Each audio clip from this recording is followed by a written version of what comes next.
Good morning बच्चों। आज हम करने जा रहे हैं distribution of and distinguishable particles in के कंपार्टमेंट्स। और कंपार्टमेंट्स भी कैसे, अनइक्वल साइज के। अभी तक हमने 2 कंपार्टमेंट्स में या 2 बॉक्सेस में 2 पार्टिकल्स का डिस्ट्रीब्यूशन देखा था पहले, फिर 3 पार्टिकल्स का देखा, फिर ऐसे ही हमने n पार्टिकल्स का डिस्ट्रीब्यूशन देखा था इन 2 boxes which were of equal size. क्योंकि दोनों के दोनों बॉक्सेस या कंपार्टमेंट्स, बॉक्स 1 बॉक्स 2 आप कर चुके हो। इनमें डिस्ट्रीब्यूशन 2 पार्टिकल्स का किया था जो कि डिस्टिंग्विशेबल थे। तो ये आपकी माइक्रो स्टेट्स बन रही थी, ये आप कर ही चुके हैं। And these micro states can be represented like this, ये आप कर चुके हैं। इनमें और इस आज जो हम प्रॉब्लम करने जा रहे हैं, क्या डिफरेंस है इनमें। ये जो बॉक्स थे, या हम इनको कंपार्टमेंट भी कह सकते हैं कि सेम बॉक्स में 2 कंपार्टमेंट्स है which are of equal size. इनमें किसी भी कंपार्टमेंट में पार्टिकल के जाने की जो प्रायरी प्रोबेबिलिटी थी वो सेम थी, क्योंकि जो बॉक्सेस थे, आपके कंपार्टमेंट्स थे, दे वर ऑफ इक्वल साइज। लेकिन अब जो हम प्रॉब्लम कर रहे हैं उसमें कंपार्टमेंट्स का इक्वल साइज नहीं है। इसीलिए दोनों कंपार्टमेंट्स में, अगर मान लो हम 2 कंपार्टमेंट्स लेते हैं तो प्रायरी प्रोबेबिलिटी इक्वल नहीं होगी। यहाँ पर हमने क्या लेना है, हमने के कंपार्टमेंट्स लिए हैं जो कि अनइक्वल साइज के हैं, कोई छोटा है कोई बड़ा है। उनमें हमने n पार्टिकल्स को डिस्ट्रीब्यूट करना है। सपोज आपके पास ये कोई बॉक्स है,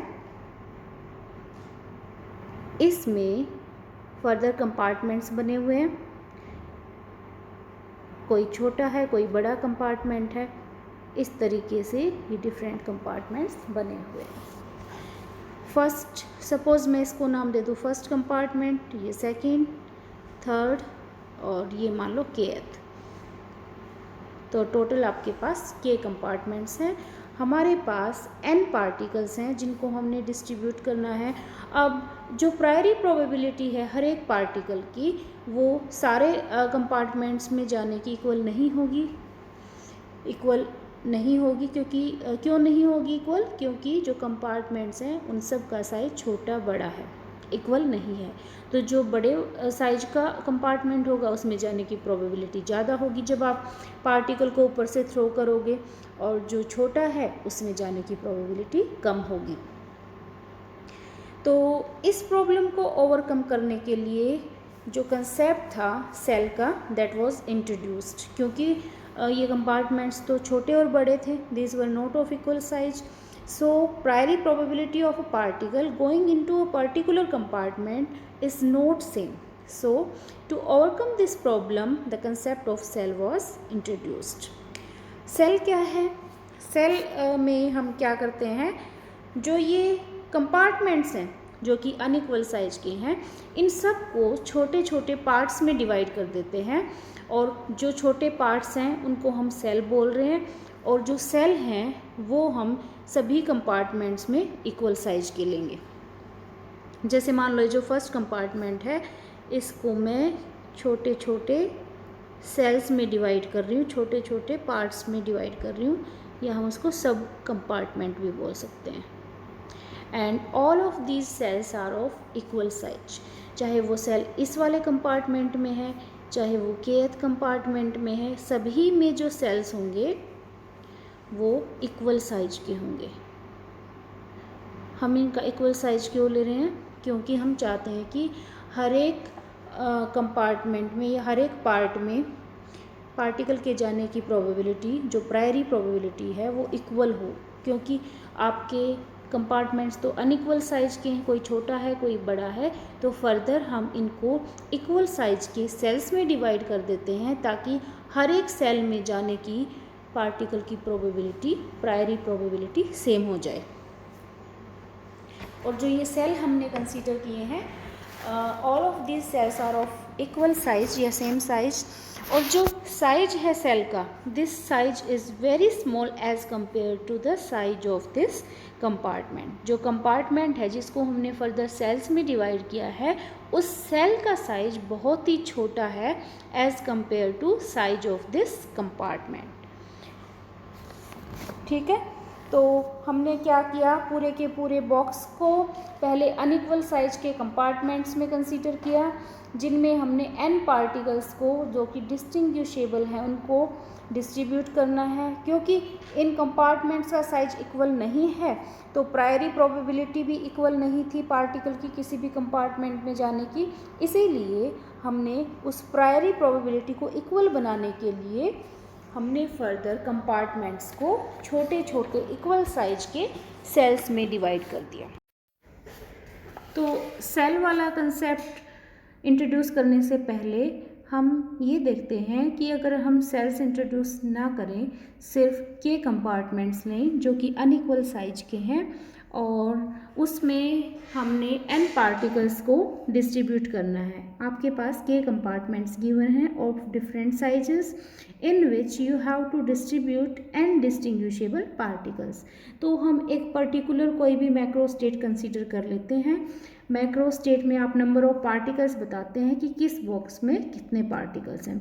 तो हम एक पर्टिकुलर, बहुत सारी मैक्रो स्टेट्स पॉसिबल हो सकती हैं n पार्टिकल्स के साथ। तो कैसे हो सकती हैं, फर्स्ट बॉक्स में ही, फर्स्ट कंपार्टमेंट में ही सारे पार्टिकल्स आ जाएं, बाकी के सारे एम्प्टी हो जाएं, सेकंड में ही सारे आ जाएं, बाकी के सारे एम्प्टी हो जाएं, फर्स्ट में n-1 आ जाएं, सेकंड में 1 आ जाए। इस तरीके से बेटा बहुत सारे डिस्ट्रीब्यूशंस इनकी पॉसिबल हैं। ठीक है, इस तरीके से हम इनको डिस्ट्रीब्यूट कर सकते हैं। तो हम एक पर्टिकुलर मैक्रो स्टेट ले लेते हैं जिसमें n1 पार्टिकल्स आपने डाल दिए फर्स्ट कंपार्टमेंट में, और n2 पार्टिकल्स हमने डाल दिए सेकंड कंपार्टमेंट में। ऐसे ही अप टू n के पार्टिकल्स डाल दिए किसमें, kth कंपार्टमेंट में। ठीक है, हमने एक पर्टिकुलर मैक्रो स्टेट कंसीडर कर ली जिसमें हमने फर्स्ट कंपार्टमेंट में डाले हैं n1 पार्टिकल्स, सेकंड में n2 पार्टिकल्स हैं, थर्ड कंपार्टमेंट में n3, up to kth compartment में n के पार्टिकल्स हैं। तो टोटल पार्टिकल्स आपके पास कितने हैं, n। तो उनको आपने किस तरीके से डिस्ट्रीब्यूट कर दिया, फर्स्ट कंपार्टमेंट में n1 आ गए, सेकंड में n2 आ गए, अप टू kth में n के आ गए। तो टोटल नंबर ऑफ पार्टिकल्स तो आपका क्या रहेगा, कांस्टेंट ही रहेगा, क्योंकि पार्टिकल्स हैं तो बॉक्स के अंदर ही डिफरेंट कंपार्टमेंट्स में। तो n पार्टिकल्स थे, n will be equal to sum of all these particles in different compartments. ठीक है, अब हमने क्या निकालना है, हम निकालना चाहते हैं थर्मोडायनेमिक प्रोबेबिलिटी। मतलब इस पर्टिकुलर मैक्रो स्टेट में कौन सी मैक्रो स्टेट है, n1 फर्स्ट कंपार्टमेंट में, n2 सेकंड कंपार्टमेंट में, अप टू n के kth कंपार्टमेंट में। इस पर्टिकुलर मैक्रो स्टेट के लिए कितनी माइक्रो स्टेट्स एग्जिस्ट करती हैं। ठीक है, हमें इस पर्टिकुलर मैक्रो स्टेट के लिए नंबर ऑफ माइक्रो स्टेट्स निकालनी है, दैट इज थर्मोडायनेमिक प्रोबेबिलिटी। उसके लिए हम क्या करते हैं, हमें पता है टोटल नंबर ऑफ अरेंजमेंट्स किसके इक्वल होती हैं, number of meaningful arrangements multiplied by number of meaningless arrangements. अब मीनिंगफुल अरेंजमेंट्स को हम क्या बोलते हैं, थर्मोडायनेमिक प्रोबेबिलिटी बोलते हैं। तो इसकी जगह तो हम क्या यूज़ कर लेंगे, W। थर्मोडायनेमिक प्रोबेबिलिटी को आप W से डिनोट करते हैं। और अब मीनिंगलेस अरेंजमेंट्स क्या हैं और टोटल नंबर ऑफ अरेंजमेंट्स क्या हैं। टोटल नंबर ऑफ अरेंजमेंट्स आप कैसे निकालोगे, आपके पास टोटल n पार्टिकल्स हैं जिनको आपने डिस्ट्रीब्यूट करना है। अब n पार्टिकल्स का आपस में ही डिस्ट्रीब्यूशन या आपस में ही अरेंजमेंट कितने तरीके से कर सकते हैं, that can be done in n factorial ways. तो टोटल नंबर ऑफ अरेंजमेंट्स में आपका क्या आ जाएगा, n factorial. This is equal to W या ओमेगा भी बोल सकते हैं इसको, thermodynamic probability multiplied by meaningless arrangements. अब मीनिंगलेस अरेंजमेंट्स में क्या आएगा, मीनिंगलेस अरेंजमेंट में देखो हमने n1 पार्टिकल्स बेटा फर्स्ट कंपार्टमेंट में जो डाले हैं, अब वो n1 पार्टिकल्स, अब सपोज n1 की वैल्यू 2 है, आपके पास सिर्फ 2 ही पार्टिकल्स हैं ए और बी, क्योंकि डिस्टिंग्विशेबल हैं तो ए और बी हैं। अब वो ए बी ऐसे भी रखे हो सकते हैं उसमें, या बी ए वो भी रखे हो सकते हैं, but these arrangements of these particles among themselves, these are known as meaningless arrangements। ठीक है, तो इन पार्टिकल्स का आपस में जो अरेंजमेंट होगा वो मीनिंगलेस कहलाएगा। तो जो फर्स्ट आपका कंपार्टमेंट है उसमें N1 पार्टिकल्स हैं, ये तो मैंने एग्जांपल के लिए 2 लिया था। N1 पार्टिकल्स हैं, N1 पार्टिकल्स को आपस में कितने तरीके से अरेंज कर सकते हो आप? N1 factorial. N पार्टिकल्स थे, उनको आपस में कितने तरीके से अरेंज कर सकते हो? N factorial. N1 पार्टिकल्स को आप अरेंज कर सकते हो N1 factorial, and that N1 factorial arrangements will be meaningless, क्योंकि उनका आपस में जो अरेंजमेंट है पार्टिकल्स का, आगे कौन सा है पीछे कौन सा है, that is meaningless. We are not interested in that, actually we are interested only in the meaningful arrangements. ठीक है, so W multiplied by N1 factorial will give you meaningless arrangement in compartment 1. Similarly, N2 factorial will give you meaningless arrangements in second compartment up to Nk factorial, that will give you meaningless arrangements, number of meaningless arrangements among the particles themselves in kth compartment. So we can determine the value of W, that is thermodynamic probability. We can write W for this particular macrostate N1, N2 up to Nk। हमारा अभी left side में आया था N factorial और right side में आया था W या omega multiplied by meaningless arrangements, and the meaningless arrangements were N1 factorial, N2 factorial up to Nk factorial. ठीक है, इस जो नीचे वाली टर्म है आपके पास, इसकी जगह मैं पाई लिख रही हूँ। जैसे हम बहुत सारी टर्म्स सम में होती हैं तो समेशन यूज़ कर लेते हैं, अब यहाँ पर बहुत सारी टर्म्स प्रोडक्ट में हैं, उसके लिए हम पाई सिंबल यूज़ करते हैं। यहाँ पर हम आई एक वेरिएबल ले लेते हैं जिसकी वैल्यू 1 से लेकर k तक जाएगी, और इसको लिख लेते हैं Ni फैक्टोरियल। ठीक है, अब इस प्रोडक्ट टर्म को आपने सोल्व करना हो तो आई की वैल्यू पहले 1 होगी तो N1 आ गया।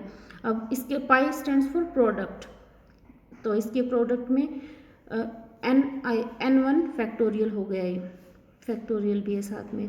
अब आई की वैल्यू 2 होगी तो N2 फैक्टोरियल हो जाएगा, और आई की वैल्यू k तक जा रही है तो अप टू Nk फैक्टोरियल।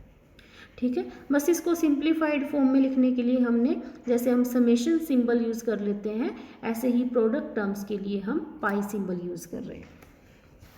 ठीक है, तो ये हमारे पास क्या आ गया, ये ओमेगा की या डब्ल्यू की वैल्यू आई है, दैट इज़ थर्मोडायनेमिक प्रोबेबिलिटी, या हम कह सकते हैं इस पर्टिकुलर मैक्रोस्टेट्स में, that is N1, N2 up to Nk, इस पर्टिकुलर मैक्रोस्टेट में कितनी माइक्रोस्टेट्स एग्जिस्ट कर रही हैं, that is given by this expression. ठीक है,